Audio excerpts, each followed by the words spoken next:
I'm a blind person that lives alone. I'm starting to think I'm not the only one living in my house. I became blind when I was 11, fast forward 30 years and I've grown and adapted. After several years I finally feel like I'm able to be happy with my life. I finally feel like I'm back in control. Or I felt that way until this week. It all started on Monday. I had a horrible day at school working my job as a teacher. Kids were rude, my boss was rude, the weather sucked. Just an all-around bad day. We all have them. As soon as I got home that day I was going to get into bed and go to sleep just to put this day behind me. And that is what I started to do. I walked in, drank a glass of water and crawled into bed, but it didn't feel right, something was off. I laid there for a few minutes when it hit me. My bed was warm when I crawled in, only on one side, as if someone had just gotten out of bed moments before I walked in the room. My mouth went dry and I laid in silence for several more minutes, listening.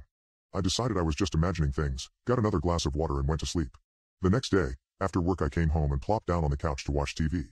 Yes, us blind folk do that sometimes. Some shows you really need eyes for, but with modern accessibility features scenes are described for us. It's pretty cool. It's like having a robot read a screenplay for you, kinda weird to get used to, but it's better than sitting in silence. So, I'm sitting there, not really listening to the TV, more zoned out than anything when I notice I'm feeling heat. Nothing too intense, just a low steady heat coming from my right side. It took me a minute to realize it was heat coming from a lamp on the end table right next to me. I don't turn on the lights in my house, ever. Why would I? I have lamps and light bulbs screwed into their sockets but I never use them. Friends use them when they come over but that's about it. I haven't had anyone over at my house for probably a month at that point and I definitely would have noticed the heat from this lamp before now if it had been on that long. I sit in this spot next to it nearly every day. I turned off the lamp and put it behind me. I listened to another episode of NCIS, microwaved some dinner and decided to head off to bed. I left the kitchen, took 4 steps down the hall as usual, turned to walk through my bedroom doorway and bam. Damn near broke my nose on the bedroom door. This is when I got a little bit freaked out. I never close my doors. I'm blind and I live alone. I don't need the hassle of feeling for a doorknob every time I enter or leave a room. Someone had been in my house. I haven't been that scared since the day I woke up in that hospital 30 years ago knowing my entire life had just been changed. I pulled my cell phone out of my pocket to call 911 but my hands were shaking from the adrenaline and I dropped it. I heard the phone bounce off the carpet and hit the baseboards of the wall so I dropped to my hands and knees and started feeling around for it. 5 seconds later I still hadn't found my phone. Had it bounced further away? I swear I heard it hit the baseboards right at my feet. I slowly expanded my search, crawling my way down the hallway, arms splayed out in front of me trying to scour as much of the carpeted floor as I could. Nothing. Tears were beginning to well up in my eyes. I sat for a moment, calmed myself, evened my breathing out and restarted my search. I only had a few square feet of space left to search, just the space in front of the laundry room door and the guest bedroom door. It wasn't a long hallway.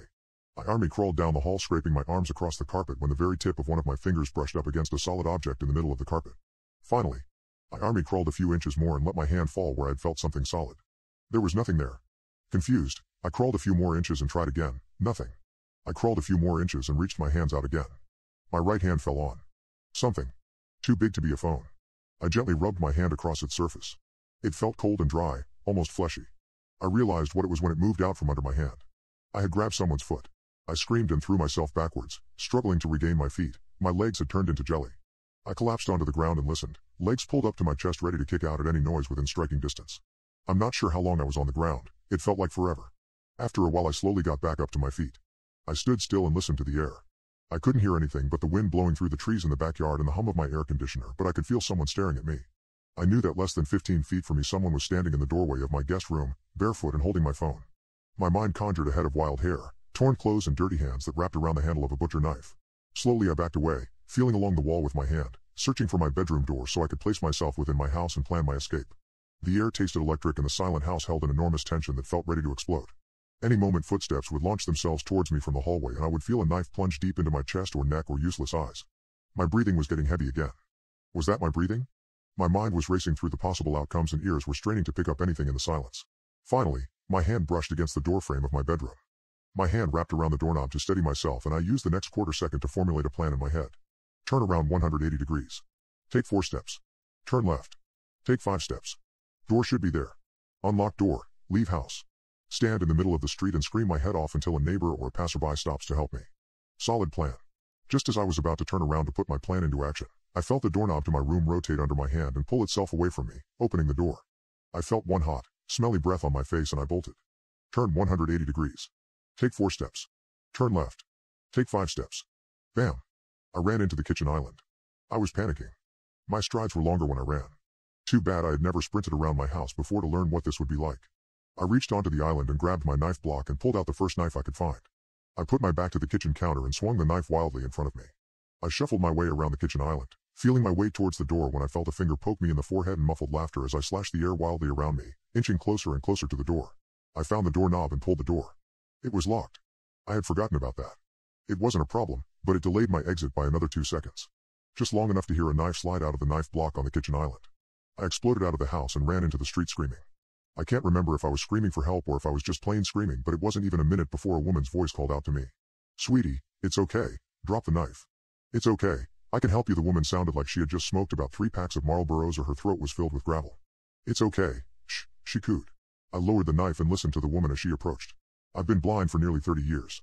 I know what things sound like. I can tell what kind of cars are on the road by the sound of their tires. I can pick out and isolate specific sounds in a loud room. I know what it sounds like when people walk with shoes or sandals or boots or bare feet. This woman walking towards me had bare feet. I started screaming again, slashing the knife wildly in all directions and heard the woman scamper off back towards my house. In the end, one of my neighbors called the police. Not about my situation, but because there was a total psycho screaming and waving a knife wildly in the street outside her house. I don't blame her. Either way, it got the police here. They found 2 people in my house. They had been living in the guest room. I probably would have found them there if I ever went in there. The police said they had probably been in there for about 2 weeks. A couple of meth heads looking for a place to squat and figured they could just live in the house of a blind guy, and as long as they were quiet, they wouldn't have any issues. It makes me sick knowing these people were in there for so long, watching me from dark corners and laying in my bed. I probably walked right past them a few times or cooked myself dinner while they sat on my couch and watched me. Before I hit the post button on this, there is one more thing that I'm still a bit worried about. I'm typing all of this out through a dictation app. You know those apps where you just talk and your computer will type it out for you? They're essential for us blind folk. Anyway, I'm sitting here in my room talking this thing out, and I swear to God, in the breaks when I stop to think, those little pockets of time where my house returns to that deathly silence of a few nights ago, I swear, I can hear someone breathing in the room with me. I think the police might have missed one. I still don't think I'm alone in this house.